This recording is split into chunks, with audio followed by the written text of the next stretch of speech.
Aprieta la espalda. Ahora imagina que sobre ella no pesa una mochila, ni una preocupación. Pesan 30 kilos de maíz, o piedra, o plumas de quetzal. Pesan kilómetros.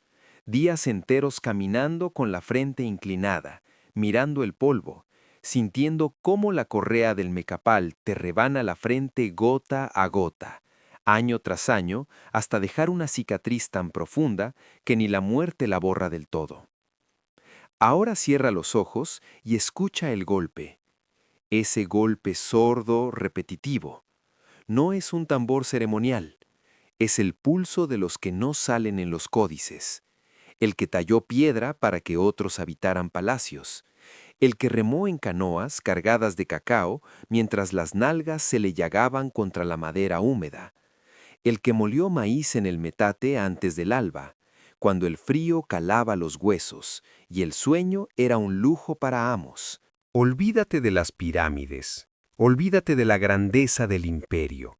Todo eso que te enseñaron con orgullo en la escuela se sostuvo sobre las espaldas de hombres y mujeres que nunca aparecen en las estatuas. Hoy, en Neta, no vamos a celebrar la grandeza del México antiguo. Vamos a honrar, con los ojos bien abiertos, a los que pagaron el precio de esa grandeza con su cuerpo. Vamos a caminar con los tamemes, a arrodillarnos con los molenderos, a ennegrecernos los pulmones con los mineros de turquesa, a sentir en la nuca el frío del cuchillo de obsidiana destinado al sacrificio. Porque ser trabajador en el México antiguo no era solo un oficio, era en demasiados casos una sentencia escrita en el lomo. Si estás listo para dejar de ver el pasado con lentes color de rosa, para entender que el esplendor mexica o maya tuvo un costo humano incalculable, dale like a este video ahora mismo.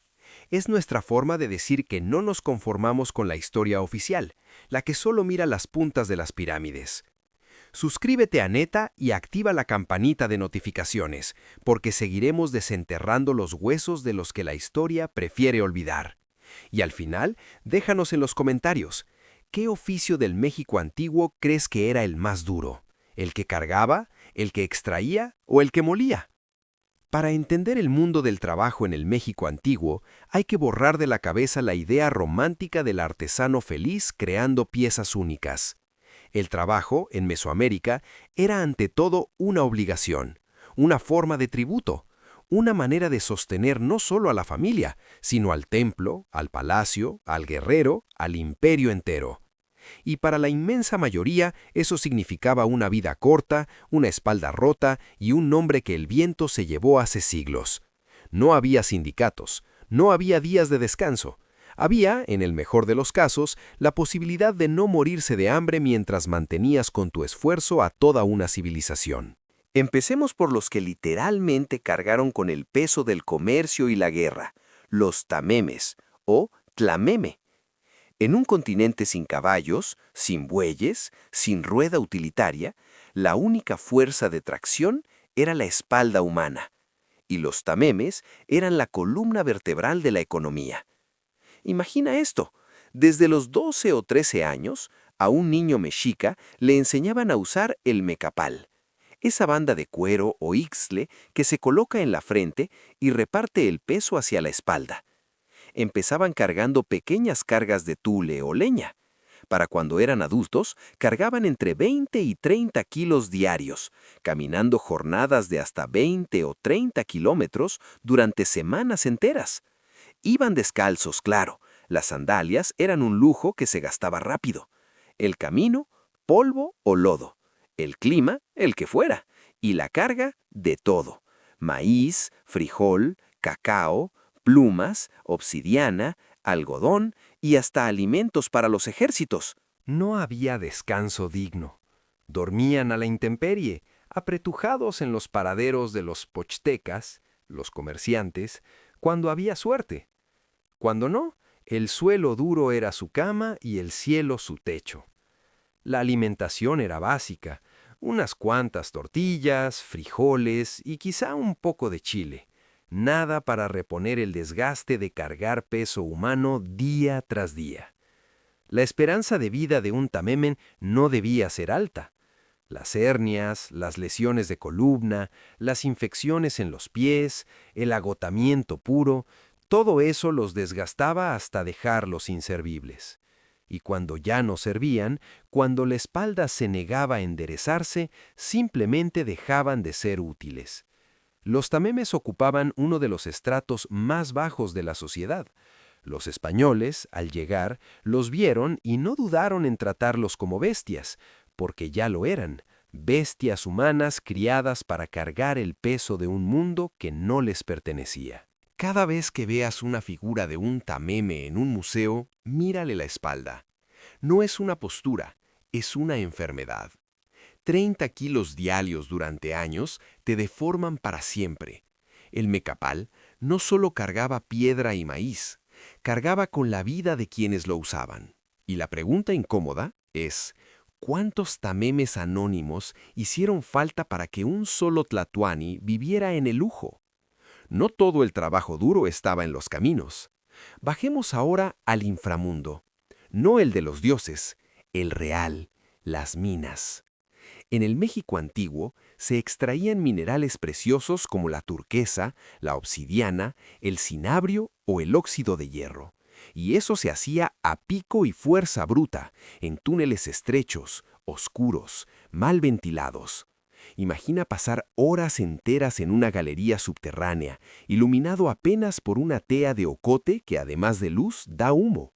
Un humo que se te mete a los pulmones y se mezcla con el polvo de piedra que levantas al golpear la roca. Los mineros trabajaban encorvados, a veces acostados de lado, golpeando vetas con herramientas de piedra dura. Cada golpe era una apuesta, un desprendimiento, un derrumbe, y quedabas sepultado para siempre sin que nadie supiera siquiera tu nombre. La extracción de obsidiana, por ejemplo, requería buscar los yacimientos en zonas volcánicas, a menudo en terrenos escarpados y peligrosos, y una vez obtenida la materia prima, otros artesanos pasaban horas interminables tallando navajas, puntas de flecha o cuchillos ceremoniales, con riesgo constante de cortes profundos en manos y brazos. La obsidiana es más filosa que el vidrio, y un error significaba una herida que, sin antibióticos, podía infectarse y matarte en días. No había seguridad laboral, había destreza y resistencia, y miedo. Y luego está el trabajo invisible, el que ocurría puertas adentro, el que no salía en los códices porque lo hacían mujeres. Hablo del molendero.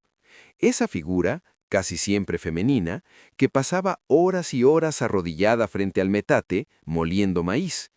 Pero no era solo maíz, era cacao, era chile, eran semillas, eran pigmentos para tintes.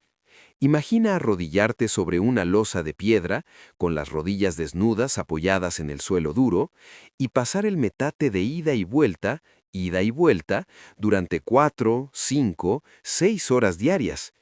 El movimiento constante desgasta las articulaciones, la postura fija deforma la columna, el polvillo del maíz se te mete en los pulmones, y cuando terminas de moler para la comida de la mañana, tienes que empezar a moler para la comida del mediodía, y luego para la noche, y al día siguiente otra vez, y al otro, y al otro. No había fin de semana, no había relevo.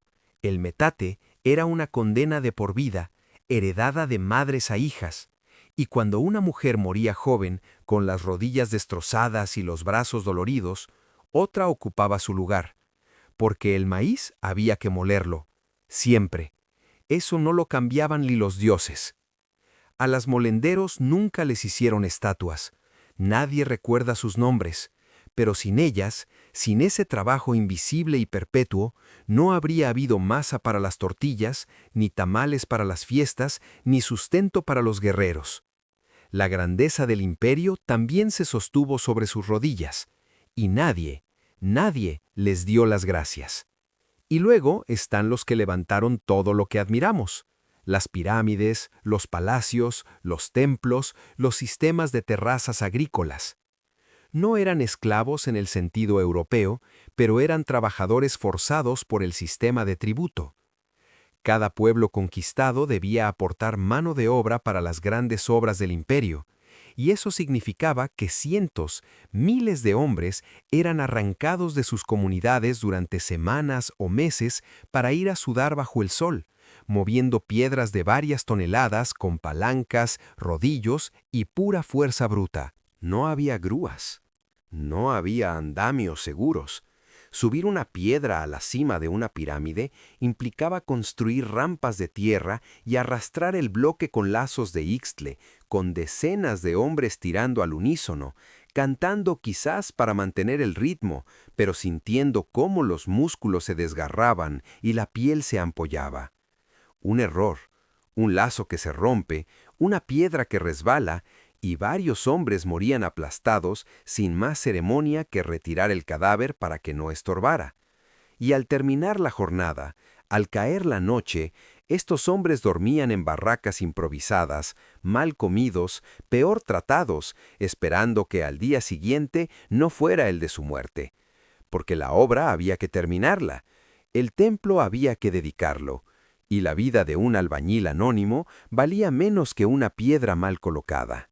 Incluso los guerreros, esa élite que admiramos, tenían una cara oculta. La mayoría no eran soldados profesionales de tiempo completo. Eran campesinos que cuando llegaba la guerra dejaban la milpa y tomaban el macuahuitl.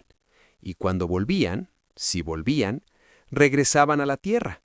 Pero volvían rotos, volvían con heridas mal curadas que se infectaban, con miembros perdidos, con el trauma de haber matado y haber visto matar. Y si caían prisioneros, el final era el temido sacrificio, el tajo en el pecho, el corazón arrancado, el cuerpo rodando escaleras abajo. La gloria era para los dioses y para los tlatoanis. El dolor era para el hombre que estaba en medio. Así que la próxima vez que contemples la grandeza de Teotihuacán, de Chichén Itzá, del Templo Mayor, no mires solo la piedra tallada. Mira con los ojos de la historia incómoda.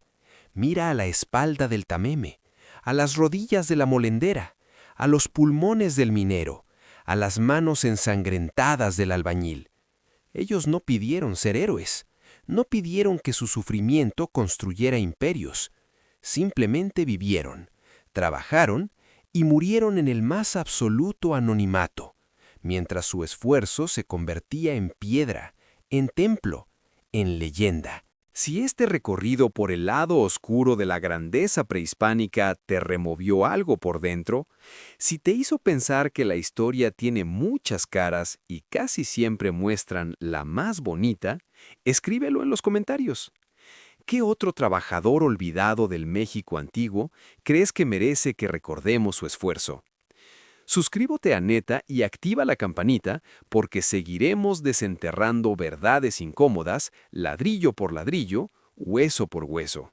Porque la grandeza de un pueblo no está solo en lo que construyó, sino en lo que les costó construirlo a los que nunca aparecen en los monumentos.